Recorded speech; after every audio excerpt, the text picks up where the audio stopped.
This is the first of a bunch of little videos I'm going to do, and I call them Autoharp 101. This is about the strum patterns on an Autoharp. This is what I do. Um, this might give you some ideas, or you could just take it from here. I'm going to use the key of G, so you can kind of play along with it if you need to get an idea. Um, I'm only using 3 buttons: G, right here, D7, and C. They'll be probably in different positions on your harp, but that's the only 3 buttons we're going to use for this whole thing. I'm going to use the song Amazing Grace because most everybody knows that, and I'm just going to show you how I do different strums. First one is the thumb strum, and before you get started, tune your Autoharp and tune it often. Do it as many chances as you get, and it'll stay basically in tune. Okay, let's start out with the thumb strum. All you're doing is using the thumb pick. I'll even take the other one off. And all you do is you strum from the bottom up, just like that. Try to make long, wide sweeps. I see a lot of people do little short, like this, and listen to how bad that sounds compared to this.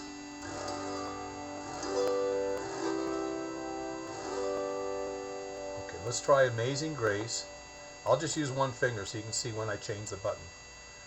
Amazing grace, how sweet the sound that saved a wretch like me. I once was lost, but now am found.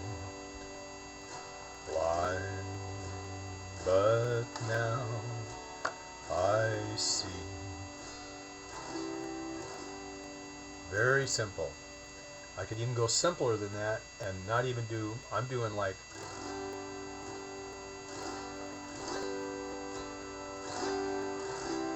I'm doing 2 strums each time, but we could go 1 strum.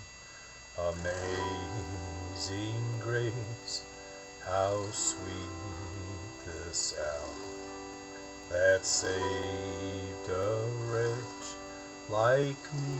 You strum it each time you get to a word. I once was lost, but now am found. Blind, but now I see. Okay, let's put another pick on another finger, on the index finger, right like that. Now this is kind of a 2-way strum. You're strumming up with the thumb and then back with the finger.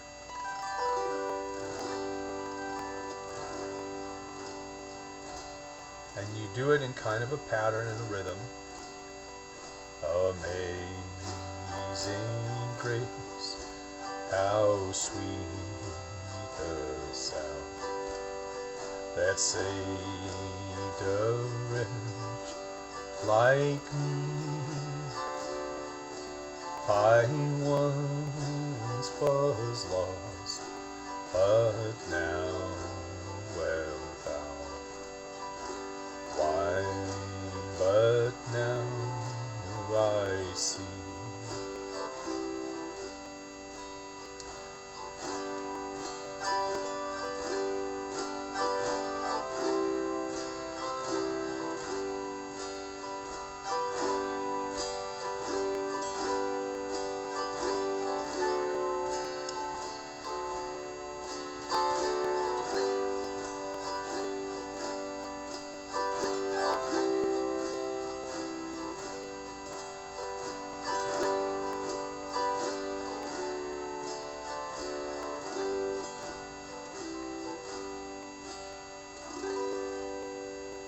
Okay, then there's one more that goes beyond that one, and this one requires You have to remember the 3 buttons.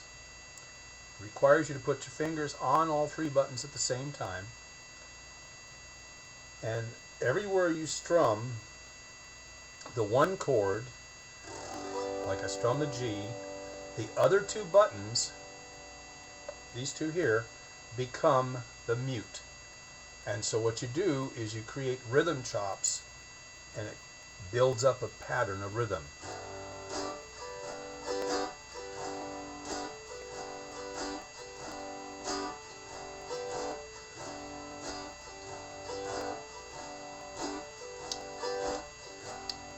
Just work on just the 1 chord until you can get the hang of it.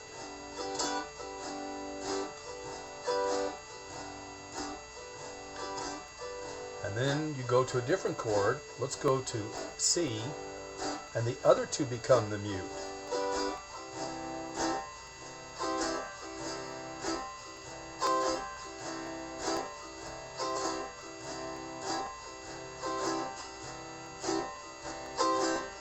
Back to G.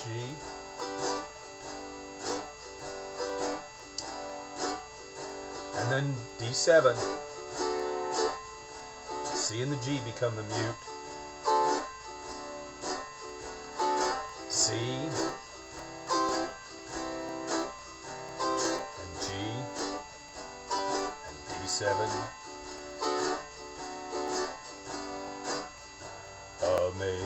Amazing grace, how sweet the sound that saved a wretch like me.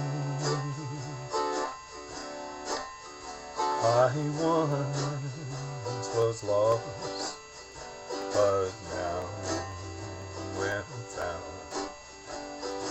Why? But now I see. That's a very hard one to do. It's a very simple procedure. Whichever chord you're normally strumming, that's your main strumming chord. The other 2 become the mute. I'm doing G as the main chord. D7 and C become the chop. See, I'm doing it just 1 strum up, or I can do back and forth. C, G and D7 become the stop. G, C and D7 become the stop. D7, C and G become the stop. C, G and D7 become the stop.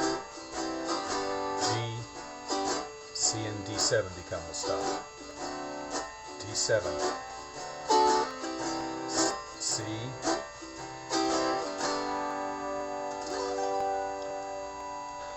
okay, that's enough for today. Work on these, and I have a video that I'll talk about that shows all these different kinds of things. It teaches you how to play Autoharp from a beginner all the way up to basically as far as you want to go. So good luck on these. If you have problems, then email me or send me a message through YouTube, and I'll try to make it a little clearer if I can. Good luck.